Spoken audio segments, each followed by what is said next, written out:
America అధ్యక్షుడు Donald Trump మరో సంచలన పోస్ట్ చేశారు. తనను తాను వెనిజులా అధ్యక్షుడిగా ప్రకటించుకున్నారు. అంతేకాకుండా ట్రూత్ సోషల్ మీడియాలో వెనిజులా యాక్టింగ్ ప్రెసిడెంట్ గా ప్రకటించుకుంటూ పోస్ట్ చేశారు.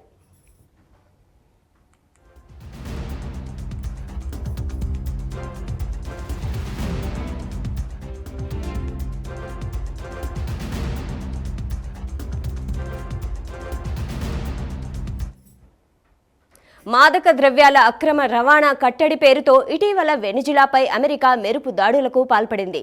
రాజధాని కాకరాస్పై విరుచుకుపడ్డ అగ్రరాజ్య బలగాలు ఆ దేశ అధ్యక్షుడు నికోలస్ మదురో, ఆయన భార్య సిలియా ఫోర్స్ను నిర్బంధించి అమెరికాకు తరలించాయి. ఈ పరిణామాల అనంతరం వెనిజులా తాత్కాలిక అధ్యక్షురాలిగా వైస్ ప్రెసిడెంట్ డెల్సీ రోడ్రిగ్స్ బాధ్యతలు చేపట్టారు.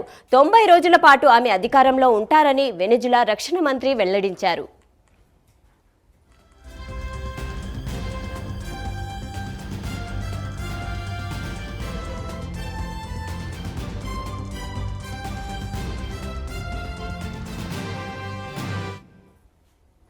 ఈ క్రమంలోనే వెనిజులా పూర్తి స్థాయి అధ్యక్ష బాధ్యతలను ఎవరు చేపడతారన్న దానిపై సందిగ్ధత నెలకొంది.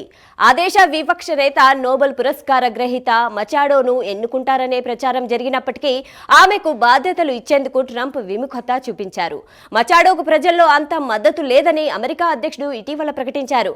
ఈ పరిణామాల వేళ తాజాగా తానే తాత్కాలిక అధ్యక్షుడినంటూ ట్రంప్ ప్రకటించుకోవడం చర్చనీయాంశంగా మారింది.